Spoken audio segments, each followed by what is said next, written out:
There's this wonderful idea in the Dharma of the heart-mind.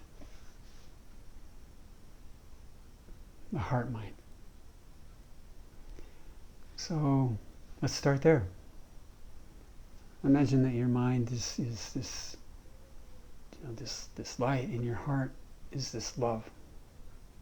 And this is all kind of happening within your body, but also beyond your body. The light and the love and the form. So know yourself as light and love in form. Mind is light. It's the light of the universe. And heart is love. It's your connection to all beings. So know yourself as light and love in form. And the code for that would be the heart mind.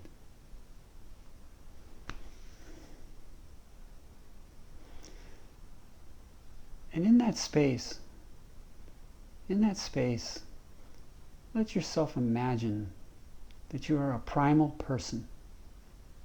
10,000 years ago, or 100,000 years ago, you're in the tribes, and you live in the world. You move through the world, perhaps hunting, perhaps gathering, and there's a view of the world, a sense of the world, a mythos. And at some point we become aware that we dwell between the earth and the sky. That human beings, our tribe, our species, and all other beings, we dwell between the earth and the sky. We arise between the earth and the sky. We're in the middle. And we become aware of that. And then it starts to seem like, it's all kind of, how should I put this? Dangerous and wonderful. And we start to conceive that perhaps it's all friendly somehow. And we start to imagine that perhaps the earth is our mother, and our father is the sky. And now it starts to make sense that we are the children of the earth and the sky, of the heavens and nature. And you begin to look at yourself and you realize, oh, I have both of those aspects. I have natural aspects, like my body, and I have heavenly aspects, like my mind. Like my body is, born, lives a certain life, and it dies. And my mind can go far and long. Now, I can imagine anything, really. And so it kind of makes sense that we are the children, we human beings are the children of the earth and the sky. That we dwell between heaven and nature, and we are partially heavenly and partially natural. And by heavenly, I don't mean some city with golden streets. I don't mean that. And by natural, I don't mean the way we mean it now, like organic, quite the way we mean it now. Like nature is very mysterious for us as primal people. Like there's all these forces, like the storm and the flood and the fire and all these forces are really quite mysterious and powerful, and yet there's a sense of connection, as if there might be something, it's dangerous, but there might be something friendly about it. And so nature is a vast depth. And then the heavens, you know, I mean, you can see it behind me, right? Also mysterious, and many forces at work. And this idea, this feeling that we, humanity, are the children of the heavenly dimension and the earthly dimension is a consensus. It's a planetary consensus. There are very few tribes that don't see it that way. And you can see how that moved into the world's great faiths. You can see that there's a sense of this triplicity of the spiritual and the material. You know, as the world's faiths evolved out of their shamanic matrix, you know, you can see that there's this sense of spiritual, you know, integrating with material, and material integrating with spiritual. And some things seem obviously material, and some things seem obviously spiritual. Like material would be like food and water, you know, and fire. And although those things have symbolic meanings that are spiritual, spiritual would be like justice and mercy and you know, things like that. Things that aren't things that are more ideas. And so this consensus that we all share, all the tribes, you know, 10,000 years ago or 100,000 years ago, you know, that we are the children of the earth and the sky. We are the children of nature and the heavens. It points towards this realization that we are spiritual and material beings.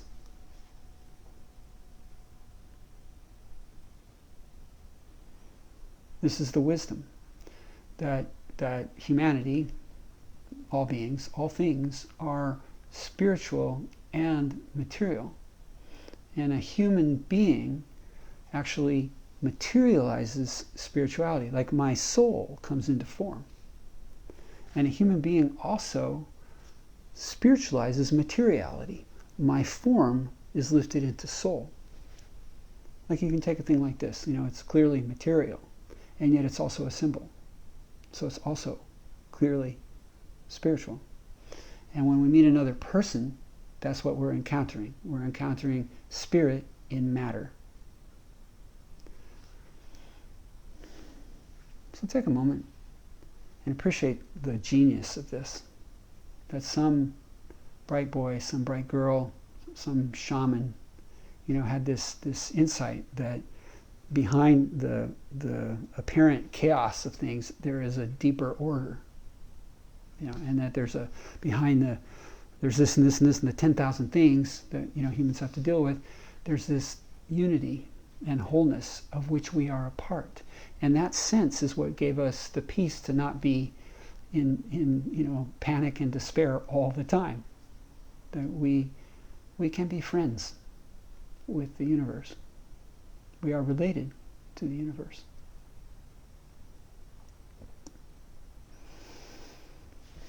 Take a moment, just feel that. You can feel it in your body and your mind. You can feel it in your heart-mind, where the body and the mind come together. Like you've heard me say before, that the body is an animal and the mind is an angel. And I'm not saying the body is necessarily a wild animal, or that the mind is necessarily a good angel. I'm just saying that they have, you know, this is an energy being and this is a biological being, and they come together here in the heart. And yes, we have a cardiac muscle, and you know, you can hold that in your hand, but the heart is a wheel. That's what chakra means. It's a wheel of energy, and it's a space. And when you bring the mind to the heart, and you kind of anchor into the breath, it's a very profound and sublime space. So the way I see it is, it's fall semester, and I'd like to visit the basics of wisdom. So I'm calling this series for the next couple months the Wisdom Basics. And tonight I'd like to actually look at meditation, what meditation is. And we talk about meditation every time. These classes are meditation. But I think we should talk about the fundamentals of what that is and a bit about what it is not. Okay, medit means middle, like to mediate, or Mediterranean. To meditate is to be between.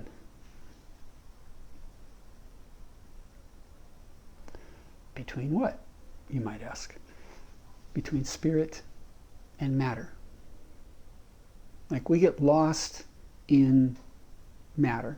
Like I have an automobile, I have a bank card, I have a house, there's electricity and there's water and there's bills and and there's people that I work with and people that I care about and there's aging, and occasionally illness, and there's birth and death. It's a lot, and all of that is material reality. And then there's also spiritual reality. There's awakening and compassion and righteousness and responsibility and liberation and redemption and all these other things going on. And I live between those things, as we all do. Like we have the labors of our survival, and we also have the labors of our, what should I say it, our fulfillment, and this is the human predicament, that we're in between these two dimensions, and they're not really separate, and they're definitely not in any kind of contention, but sometimes there feels like a torque, a tension between my spiritual aspirations and my material necessities, right? Okay, meditation is where you take your stand between. Like I am a spiritual being, and I'm having a material existence. And for a moment, several times a day, and sometimes all day, I am conscious of that. And sometimes not all day. Like I forget. I get distracted, or I get reactive. And something happens, I get a little reactive, and I along with that comes amnesia. I forget. I think I'm Brock, and I forget that. Oh, you are the soul in form. You are a spiritual being in a material situation. And meditation is a remembrance. Like if I can quiet the body, quiet the heart, quiet the mind, then those, dense and subtle, physical aspects of my being become quiescent. And then the spiritual aspect of my being is, as always, like it's never not there, is present. And what is that? If we are between spirit and matter, then we are conscious. Consciousness is the reality between spirit and matter. It's the universal triplicity: spirit, matter, consciousness. And humanity is consciousness. Consciousness is meditation. Meditation is to take your place between spirit and matter by becoming conscious. And a good place to start is the body. Become conscious of the body. We're not trying to get rid of the body. We're not even trying to fix it. We're just being conscious of it. Same with the feelings, same with the thoughts. And then what have I done? If I quiet my body, quiet my heart, quiet my mind, all by being conscious of them, then I have become momentarily conscious.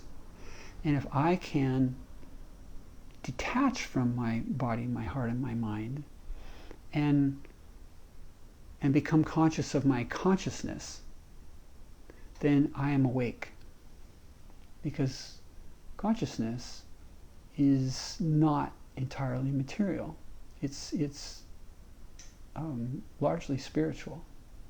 I've taken my stand in my consciousness by being aware of it, simply by being aware of it. Like, okay, forget we're in the middle of this meditation for a second. Become aware of your consciousness. That's the point. That's the meditation. Because when you do that, you have some liberation from materiality, and you have some awakening to spirituality, and you're in the perfect position, in the middle, in between, to bring them together as one, to materialize the spiritual, to materialize the spiritual, to bring the spiritual inspiration into the material reality, and thus to spiritualize the material by lifting, like material realities like stress and crisis, by lifting these up into consciousness and placing them in the realm where inspiration is present. See that? So meditation is to be between the spiritual dimension and the material dimension, and you do this by realizing your own consciousness. You are consciousness. You're a spiritual being. You always have been. You never won't be. But the difference between being that and knowing that is big. It's great. To realize that you are consciousness is great. Because when you do that, you can bring the spirituality down, and you can bring the materiality up. And I'm kind of not comfortable with the down, up, because it's not up there or down there, Like, it's all nature, and it's all heaven, all of it, And remember, by heaven, I don't mean a city somewhere with golden streets. I mean the celestial universe, the universe. So meditation is to be between, it is to be conscious. And people are saying, well, I have to hold my hands a certain way. Well, it's good. I love these mudras. They're wonderful, but you don't have to, and I have to, I have to recite a certain mantra, I love mantra. I have many of them that I use constantly, but you don't have to, okay? What you need to do is be conscious. And, I have to hold my breath a certain way. Not really. I mean, it's useful, it's powerful. Breath work is very powerful. I'm not trivializing it, it's powerful. But it's not the thing. And you have to hold your mind a certain way, like you have to stop your thoughts, right? Actually, you don't. It's interesting to stop thoughts. It's kind of fun sometimes to just walk down the path and let your thoughts just sort of not arise. It's amazing, but that's not it either. That's not the thing. The thing we call meditation is to become conscious. And you might ask, well, conscious of what? All right. Conscious of whatever is happening. Meditation is consciousness. It's to be present with your body, your heart, your mind, the others in your life, the labors of your life, the world. Meditation is to be awake. Hypnosis is to be asleep. And that's not bad either. I love it. I use it. Like people are, the mind is amazing, and you start to, suggest something and people will experience it. It's amazing. But in a sense, that's a kind of sleep. To be awake is to be present with reality. And when people say, well, you can't think about yesterday, right? well, let's get back to that. Or you can't think about tomorrow, right? Well, actually, yesterday is not a slice of time. Our origin isn't out there somewhere in time. Our origin is in our body. Like my mom and my dad and your parents are there in your body. Like sperm, ovum, gametes, zygote, baby, human. It's all right there. Your trauma is in your body. Whatever happened, whatever someone did, or whatever you did, or whatever wasn't done, whatever should have been done and wasn't done, that's right there in your body. It's present. Yesterday impinges upon here and now. And tomorrow is not somewhere out there in time. Our destiny is a potentiality. It does not dwell, on the calendar. It dwells in your soul. Like yesterday is alive in our body, and tomorrow is alive in our soul. Like that potential, you think, well, I probably shouldn't, write poetry or, play music or,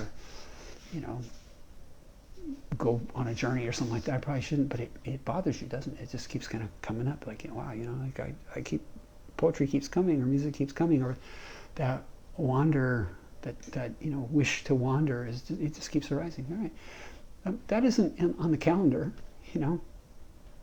it's in your soul. Or I long for a great love. Okay, that isn't in the movie. It's not just future tripping. It's a yearning, a longing in your soul, and it manifests. These potentialities. They manifest in some way. So meditation is not about trying not to think about yesterday, or trying not to think about tomorrow. Like, let that go. Sometimes yesterday is with us, and sometimes tomorrow is with us. Meditation isn't about trying not to do anything. Matter of fact, I think it's better not to try to meditate. Like, don't try to meditate, but don't try not to meditate. If you want to put some intention into something, put some intention into being conscious, to being present. Conscious of what? Of whatever is happening. Present to what? Present to reality. Well, sometimes when people are saying, in their mind, they're saying, well, sometimes when I'm meditating, I can't help thinking about money. Well, let's say it's time to pay your student loans, and you wake up every morning and that's sort of bothering you. You want to be in the happy place. I don't want to think about that. I want to be in the happy place. And then one day you actually stop and you face this thing that is arising, the fact that student loans don't go away, and you realize, oh, I'm accruing interest. Maybe I should take care of that. Sometimes the thing that you're trying not to look at or not to listen to is the meditation. I know that's really different than the guided meditation imagery that takes us to the happy place. I got no problem with the happy place. I love I go to a waterfall, as often as I can. I'm gonna try and go tomorrow, actually, and I think that's wonderful. I love it there, and I'm trying to make this place as beautiful of a garden as I can within my means. And and I actually love this little house. And when I come home, it's happy, and I try to keep it peaceful. Okay, but sometimes things arise, like situations. They arise, and they have some sort of urgency, and I shouldn't use meditation to deny them. I should use meditation to get between the material realities that are arising and the spiritual reality that is ever present. So I can be conscious of all these things that are, the 10,000 things from a standpoint that is one and whole and friendly and kind and wise. And all of that is hidden in your own consciousness.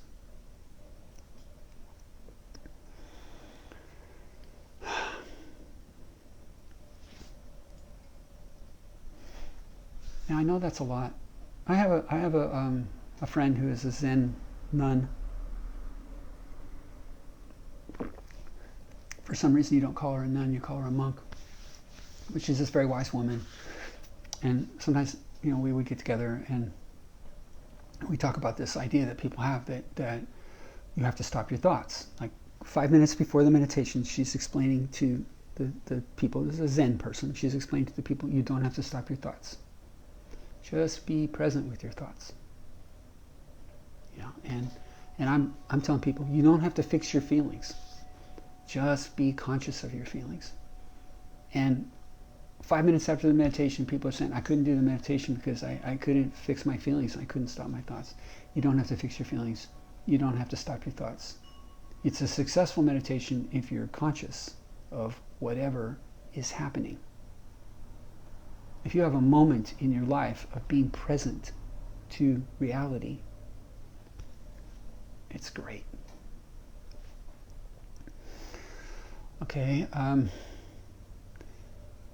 fond of saying that meditation is awakening, meditation is redemption, meditation is liberation. And there's a prayer, an ancient prayer, and if you would, I'd like you to become aware of your consciousness. Become aware of your consciousness, and I'm going to share a prayer with you. And the prayer is not the meditation. The meditation is the consciousness. But this prayer points to something. And I want to share that with you, if you'd be so kind as to indulge me. So become aware of your consciousness and abide in that spaciousness between the spiritual dimension and the material dimension, where you are awake and peaceful and free.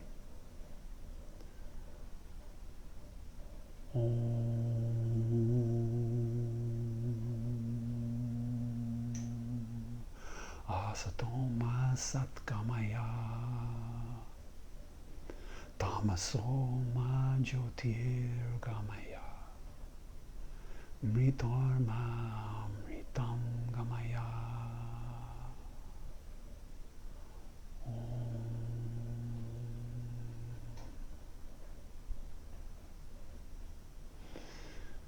Lead us from illusion to reality.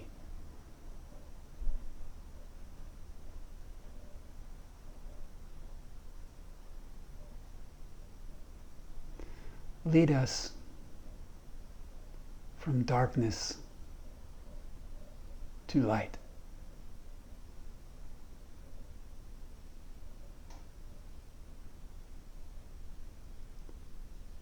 Lead us from death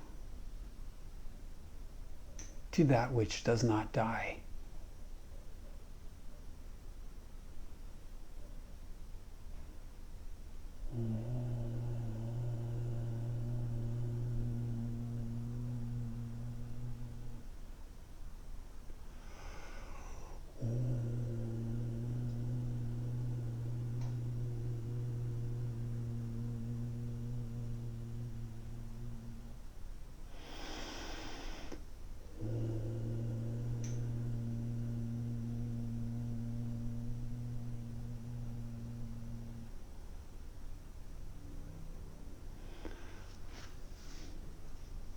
Asatoma satgamaya. Lead us from illusion to reality. Tamasoma jyotir gamaya. Lead us from darkness to light. Mritorma amritam gamaya. Lead us from death to that which does not die.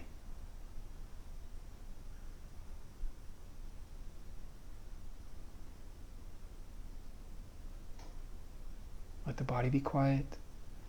Let the heart be quiet. Let the mind be quiet. All of that is your material aspect.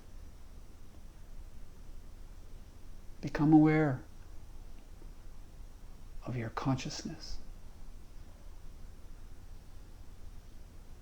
and of the spirit, the spiritual realm that is within you and beyond you.